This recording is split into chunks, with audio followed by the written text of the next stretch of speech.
Today we've got a Culture Collision recap, an update on the new Collector Challenge, and a 15-card PSA TCG submission reveal. Let's get to it. We officially made it to Culture Collision.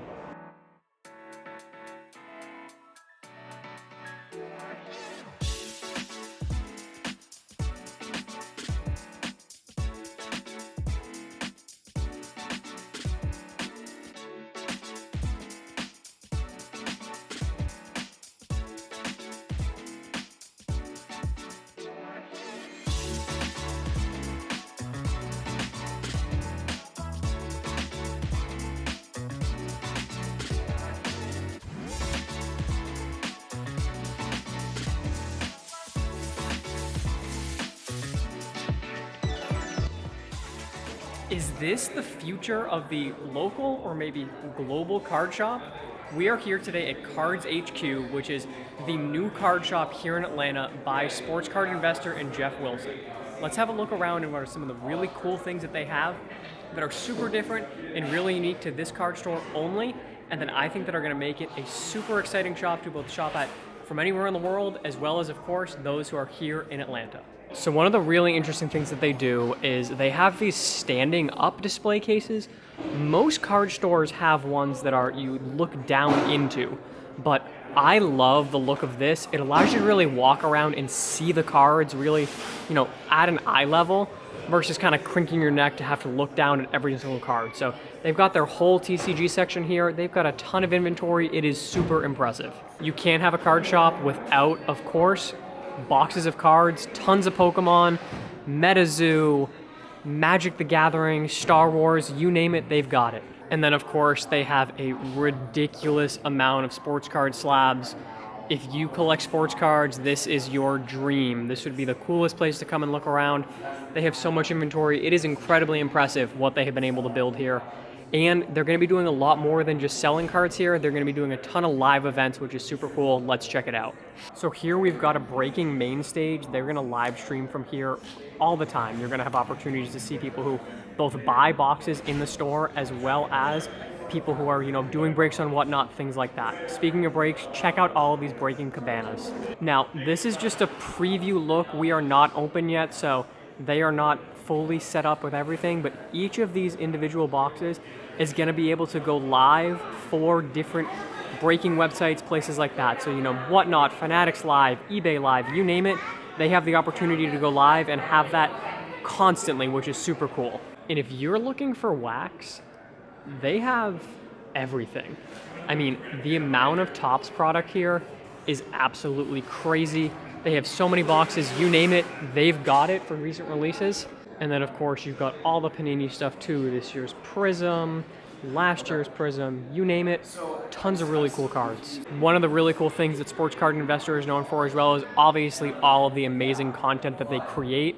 And here they have their brand new studio that they're going to be doing live shows, podcasts, you name it. And I think that that's a super cool thing for them to have the background be the card shop, see the people that are engaging in the hobby behind everything that they're doing is going to be a great way to continue to build their audience and build content that is relatable and centered around the local card shop. And one of the biggest things that I think that is incredibly important is making a card shop a place for community where people can come, gather, and spend time. And they definitely hit this out of the park. We've got TVs everywhere, we've got big comfortable couches. I love the idea of being able to come and watch a game at a card shop, open some packs, and just have fun. It's the hobby is so centered around community and the people that are involved in it.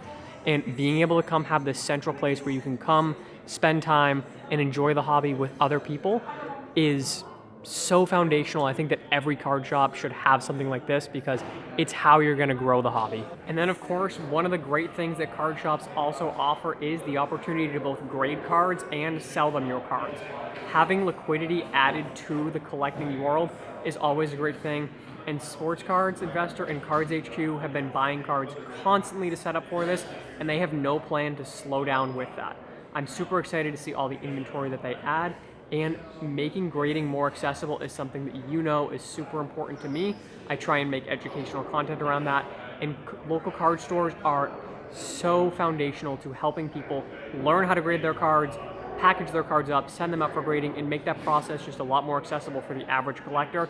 And very clearly, they have a incredible amount of importance that they're putting with that, given that they have a whole station that is dedicated to grading cards and selling your cards to them. So as you saw there, we spent a lot of time at Culture Collision value boxing, looking through showcases, trying to find some good deals, and then CardsHQ hosted the amazing trade night.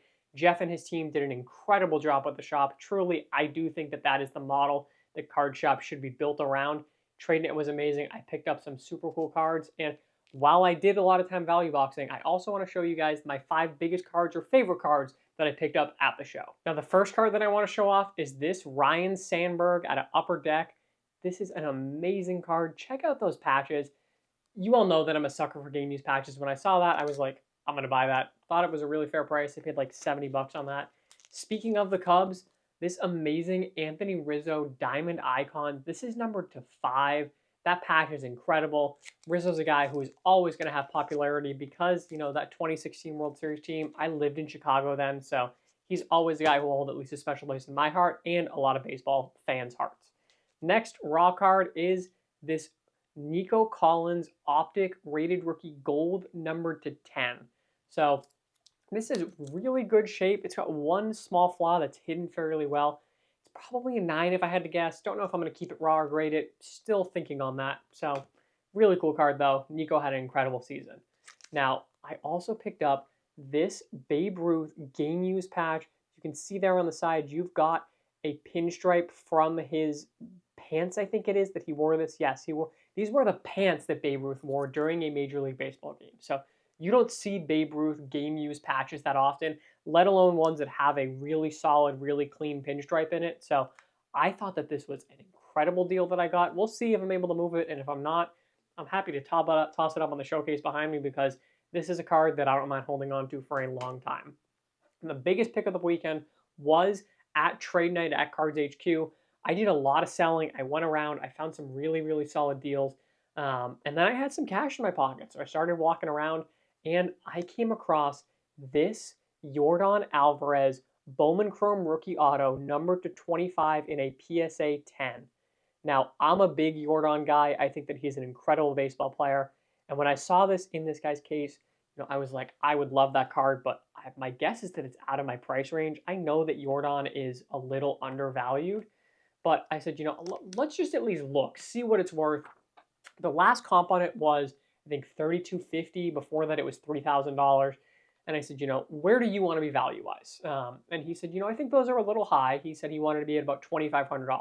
So I thought that was fair and reasonable. We were able to work out a deal. I gave him some cash plus a little bit of trade. Super thrilled to add this to the collection, and I'm hoping for a big year from Yordan. So that's all for the Culture Collision recap. Now let's get to the new collector challenge. So to give you guys a recap, last time that we talked, we had $100 in cash, and we had these 4 cards plus a Garrett Wilson Prism Green Shimmer numbered to 5. Now, we were planning on grading that Garrett Wilson, but at Culture Collision, I got an offer of $140 cash for it. We only paid 50 bucks for it, so to me, I jumped on that opportunity. So that card is gone, no longer in our inventory, but we did grab some cool cards that are going to be on their way out literally today. I'm dropping them in the mail, but want to show them off because I'm trading them for something even cooler. The first is this Corbin Carroll Topps Chrome Magenta at a $3.99. Now, really cool card. I paid like 40 bucks on this, so it was like 50, maybe 60 bucks on a good day. So got a good deal, nothing crazy. And then the second card that I got is this amazing Randy Johnson game use patch.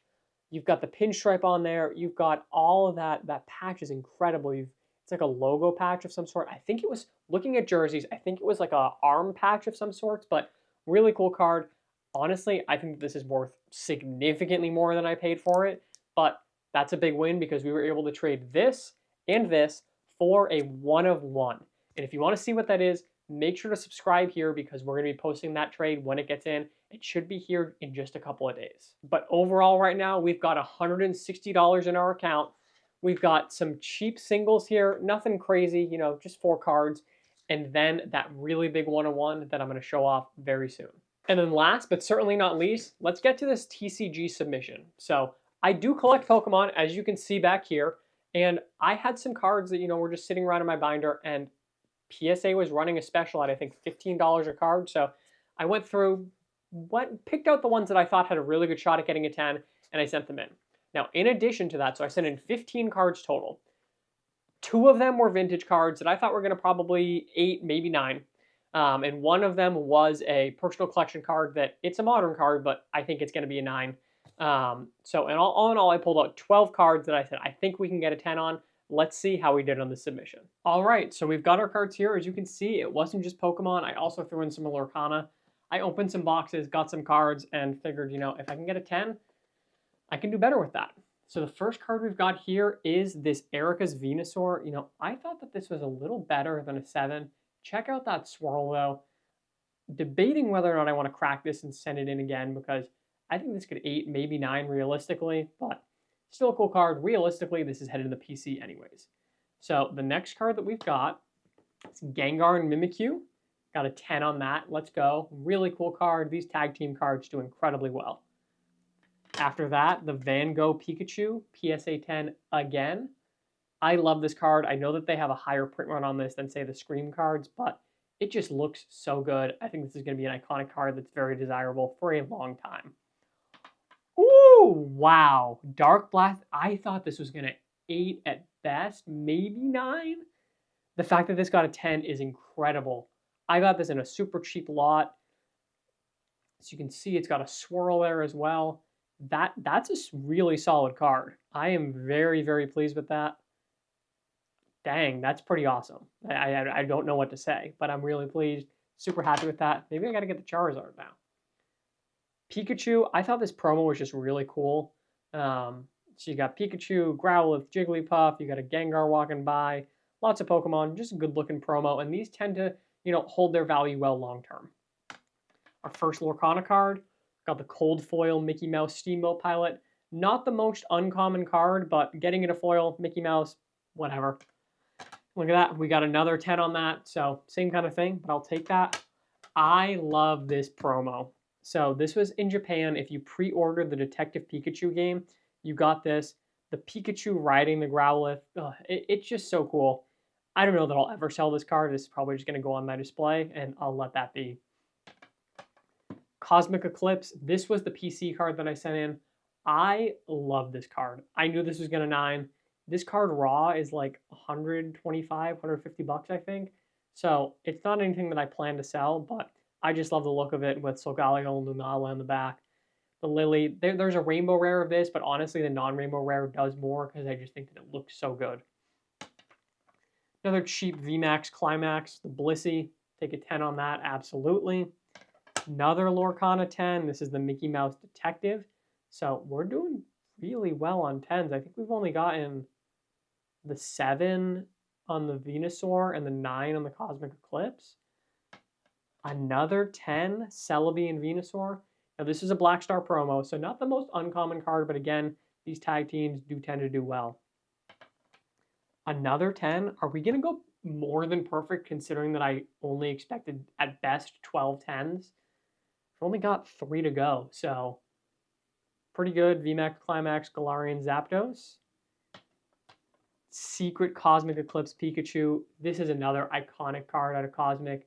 Super good. You've got Red and Pikachu. Such a good look. Such an amazing card. This card is going to be very desirable for a very long time. And look at that. Another 10. So we, in my mind, went perfect. I know that we didn't get 15 10s, but considering that I thought that at best we were going to get 12, getting 13 is insane. Really pleased with that. TCG is something that I really enjoy. It's a really solid investment as well because the prices aren't going to go down in the same way that sports cards can. You'll see dips, you'll see bumps, but, Charizard's not going to do anything that's going to really hurt his value other than just Pokemon print runs. And we know that sports card print runs are super high as well. So super happy with the submission. I just sent off a 27 card sub to PSA just yesterday, I think it was. And then I also have a single card. I cracked a Gordon Alvarez Topps Chrome True Blue Rookie Auto. That was a BGS 9.5 that I sent out as well. So 28 more cards should be coming back hopefully soon that I can show off here as well. Thank you guys for tuning in. If you like the content, you want to see more, you want to see updates from card shows, new collector challenge, you name it, I'd appreciate if you like and subscribe. Thanks for tuning in, and we will catch you on the next one.